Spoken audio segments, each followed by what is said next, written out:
ગત વર્ષે વડોદરા શહેરમાં ભારે વરસાદના કારણે પૂરની પરિસ્થિતિનો વડોદરાના નાગરિકોએ સામનો કર્યો।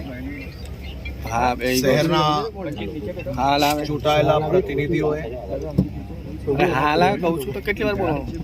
અને અમે સૌએ વિશ્વામિત્રી નદીનું પ્રોજેક્ટને તાત્કાલિક કઈ રીતે શરૂ કરાય તે માટે મુખ્યમંત્રી શ્રી જોડે ચર્ચા કરવામાં આવી હતી। આદરણીય મુખ્યમંત્રી શ્રી ભૂપેન્દ્રભાઈ પટેલે તેમના વડોદરા પ્રવાસ દરમિયાન તાત્કાલિક ચાલુ બેઠકે જ આ રિસેક્શનિંગ, ડ્રેજિંગ, મોડિફિકેશનની કામગીરી માટે બેઠકમાં જ ચૂંટાયેલા સૌ પ્રતિનિધિઓને આશ્વસ્ત કરવામાં આવ્યા અને માત્ર 24 કલાકમાં આ બાબતે કામગીરી ચાલુ કરવા માટે લેખિતમાં રાજ્ય સરકાર દ્વારા નિર્દેશ આપવામાં આવ્યો।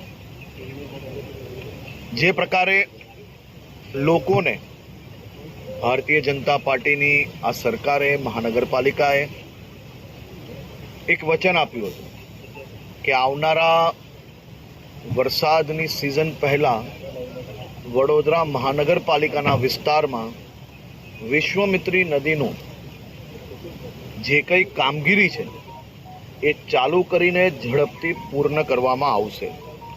હું આજે વિશ્વામિત્રી નદીના પ્રોજેક્ટના રિવ્યૂ માટે આવ્યો છું। હમણાં સાઇટ વિઝિટ કરી છે। આના પછી આની એક ડિટેલ પ્રેઝન્ટેશન જોડે બેઠક છે।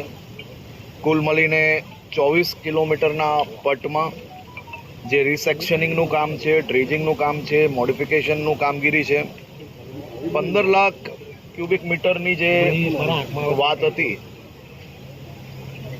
હું વડોદરા મહાનગરપાલિકાની આખી ટીમને અભિનંદન આપું છું કે 100 દિવસમાં આ પ્રોજેક્ટ પૂર્ણ કરવાનું વિચાર્યું અને 100 દિવસમાં આ પ્રોજેક્ટ કઈ રીતે પૂર્ણ થઈ શકશે તે માટે અલગ અલગ સ્તર પર અનેકવાર બેઠકો થઈ, ચર્ચાઓ થઈ, એના પ્લાનિંગના માધ્યમથી એ કામગીરી ચાલુ કરવામાં આવી છે। આજે વડોદરાના સૌ નાગરિકોને જણાવતા મને આનંદ થાય છે કે માત્ર 45 દિવસમાં 50% વધારે કામગીરી પૂર્ણ કરવામાં આવી છે। દરરોજનું ટાર્ગેટ હતું 1% કામ। 15 લાખ ક્યુબિક મીટરની જે વાત હતી એમાંથી 7.5 લાખથી વધારે કામગીરી પૂર્ણ કરી લેવામાં આવી છે, જે ખૂબ મોટી સફળતા છે। અને આ જ પ્રકારે આ કામગીરીને વધુ ઝડપથી આવનારા દિવસોમાં કઈ રીતે ચલાવી શકાય તે માટે એક બેઠકનું આયોજન આજે વડોદરા ખાતે કરવામાં આવ્યું છે અને આની ડિટેલ બેઠક પૂર્ણ થયા પછી આપ સૌ લોકો જોડે જરૂરથી અમે ચર્ચા કરીશું।